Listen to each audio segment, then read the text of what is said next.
Hey भाइफोर welcome to माय YouTube channel.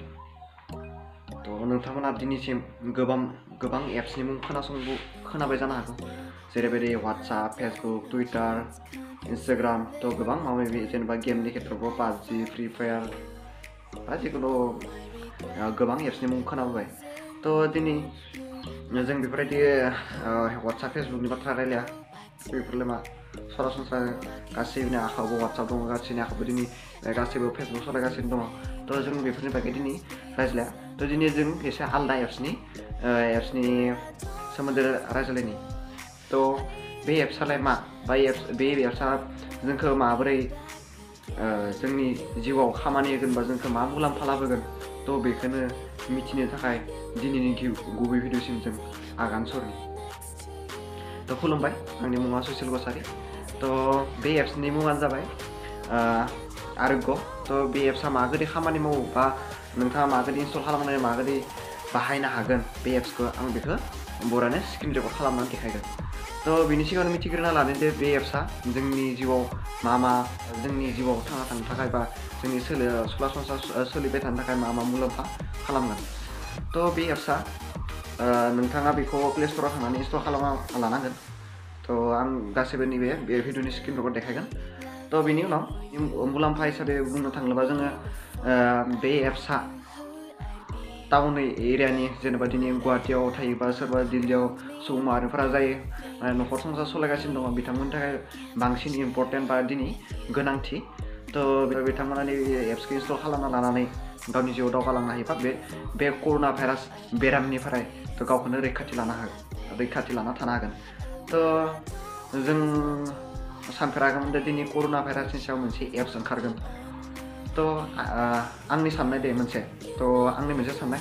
तो दिनै जेरैबायदि कर'ना भाइरासनि सायाव मोनसे एप्स ओंखारबाय, गाबोन सबनिया माने जोंना जेनेबा लोमजानो थाखाय मोनसे एप्स ओंखारगोन। तो आरो गगा मोननो थाखाय मोनसे एप्स ओंखारगोन बा खर' सानायनि थाखाय मोनसे एप्स ओंखारगोन। बे आंनि जास्ट साननायसो दे, माने आं रियेलाइज खालामो आरोना, बे बाथ्राखौ सानो आरोना आङो। तो मालाबा खर' सानायनिबो एप्स ओंखारगोन नामा, दा मालाबा जों एक्सिडेन्ट जानायनिबो माबाफोर एप्स ओंखारगोन नामा, बेफोरबायदि आं सानो आरो। तो नोंथाङा बे एप्सखौ इनस्टल खालामनाय लोगो किसुमान सोंलु बे सोंलुनि बेफोर डिटेल्सखौ होनाय लोगो बे एप्सआ नोंथांखौ माने कर'ना भाइरास जानायनि सम्भाबना दं नामा बा बेफोरबायदि इनफरमेसन होगोन आरो नोंथाङा जेब्लानाखि इनस्टल खालामनानै नोंथाङा पकेटाव लाखिगोन बा दिनै गुवाहाटियाव गुवाहाटि बिग बाजाराव दिनै मार्केट खालामनो थांबा, जिहेतु मार्केटफोरा माने बिग बाजारा खुलिदोंबाबो दिनै बिग बाजारनि गासैबो खुलिजोबाखै, जिफोरा खुलियाखै। जेरैबायदि नोंथाङा जि न'खराव नांगौ थाव, संख्रि बायदि बेफोर माने बेसादा दिनै फानजादों दिनै बिग बाजाराव। तो नोंथाङा जुदि बिग बाजाराव थाङोब्ला बा जायखिजाया दिनै दिल्ली मुम्बाइआव थानानै जुदि नोंथाङा जुदि महलफोराव थांदोंबा, तो बे महलाव नोंथांनि सेराव थानाय सुबुं सासेया जुदि इनस्टल खालामदोंबा, बिथाङा मा जाना दङ दा, बा बिथांनि नोंखौ एसे जानखाराव थानो थाखाय नोंनि एप्सआ एलार्म होगोन आरोना, hey भाइ नों एसे साइडआव फै, नोंथांनि खाथियाव सोरबा एसे गगा मोननाय बा एसे लोमजानाय सुबुं मानसि दङ, नोंथाङा एसे जानखाराव फै होननानै बेफोरबायदि माबा मोनसे नटिफिकेसन होगोन आरोना। तो नोंथाङा गावनि सावस्रिखौ बा हेल्थखौ बेफोरबायदि साबसिन हामसिन खालामना लाखिनो हागोन बे एप्सनि गेजेरजों। बिदिब्ला जों दिनैनि एप्सखौ इनस्टल खालामनि फै। तो बेनि थाखाय नोंथांमोना प्ले स्ट'राव थांनानै बे एप्सखौ डाउनलड खालामनांगोन। बारा एमबि नङा, प्ले स्ट'राव थांनानै आरोग्य होननानै सार्च खालामनांगोन, AROGYA। तो बिदि सार्च खालामनाय लोगो बेयो गिबियावनो फैगोन आरो नैखौ दासिम 10M बेखौ नोंथांमोना स्क्रिनाव नुदों ना, 10M प्लास माने 10 मिलियननिफ्राय बांसिन दा बे एप्सखौ जोंनि सुबुं माहारिफोरा बाहायगासिनो दङ। तो नों जेसेबांनो बाहायगोन एसेबांनो मोजां जागोन। तो नोंथांमोनाबो बाहाय। तो गोबां एमबि नङा, अनलि 2.9 माने 3 पइन्ट जानो 1 पइन्ट खम आरो। तो बेफोरबायदि इनस्टल खालाम, नै जास्ट दानि इनस्टल जाखाबाय, जोंनिया दसे इमान स्पिड।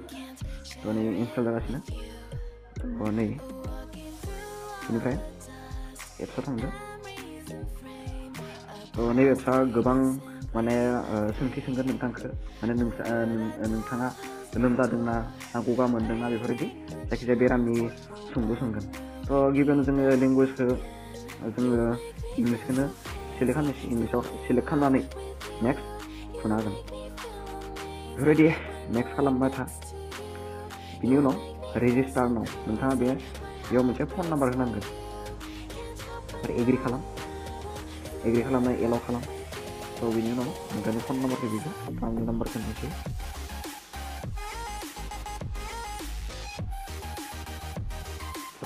जोङो साबमिट खालामनांगोन थ' नोंनाव एग्रि खालामनाय लोगो लोगो मोनसे अटिपि नाम्बार फैगोन आरो अटिपि नङा गावबा गाव माने हारसिंनो कपि जागोन आंनो नैया फैबाय स्क्रिनाव थ' एग्रिबो जाबाय नैबे एप्सखौ नोंथाङा इनस्टल खालामनाय लोगो लोगो नोंथांनि मबाइलाव अट'मेटिक एनि टाइम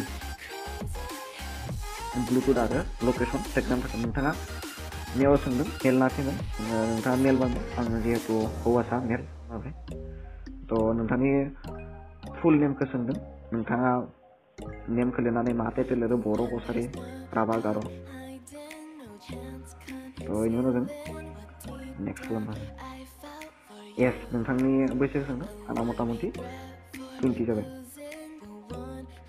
थ' नै प्रफेसन सोंदों नोंथाङा मा मावो डक्टर नार्स पुलिस डिलिभारि थ' बेयाव गोबांफोर माने अपसन दङ थ' बेयाव नोंथाङा नै अपसनखौ मोजां नायनानै खालामदो नोंथाङा जुदि जेबो बेफोरबायदि प्रफेसनजों जुदि रिलेसन गैयाबा नोंथाङा होनाङा थ' नोंथाङा जुदि डक्टरबा नोंथांनाव माने नटिफिकेसना एसे आलादा फैगोन थ' नोंथाङा दा माने डक्टरफोरनि खेथ्रआव डक्टरनि थाखाय नटिफिकेसन फैगोन आरो पुलिसफोरनि थाखाय पुलिसफोरनि बिसोरो जिहेतु लामायाव थागोन बा गुबुन गुबुन जायगायाव थागोन थ' बिसोरनि थाखाय गोबां माने बेलेग नटिफिकेसन फैगोन थोंजों सायाव थानाय अपसनफोरा जुदि मिलायखायाब्ला सिङाव थानाय नन अफ डाइगखौ होनो हागोन जाखांनायनि उनाव बेफोरबायदि देखायगोन आरो नोंथांमोना बेफोरबायदिनो इनफरमेसन बा नटिफिकेसन मोनबाय थानो हागोन नोंथांमोना जुदि बे एप्सखौ बाहायनानै मोजां मोनोब्ला कमेन्ट खालामबानो जाबाय आरो लाइक खालामबानो जाबाय थ' आं बेफोरबायदिनो आरो मोजां टेकनिकेल भिडिअ लाबोनो नाजागोन हानायमानि नैबे भिडिअखौ जोंनि बर' सुबुं माहारिनि गेजेराव शेयार खालामना हो थ' बेखौनो आसा थियो थ' गासैबो जोंनि टाउनाव थानाय एबा सोहोराव थानाय बर' सुबुं माहारिफोरा सांग्रांथि थानो हायो जोंनि साननाय आंनि मोनसे बे साननाय दिनैनि भिडिअआ एसेयावनो थोंजोबबाय नोंथांमोना जुदि भिडिअखौ नायनानै मोजां मोनोबा लाइक खालाम शेयार खालाम आरो आंनि चेनेलखौ साबस्क्राइब खालाम आरो इयुनाव बेफोरबायदि मोजां भिडिअ मोननायनि मिजिंथिना थानो हागोन गोजोन्थों।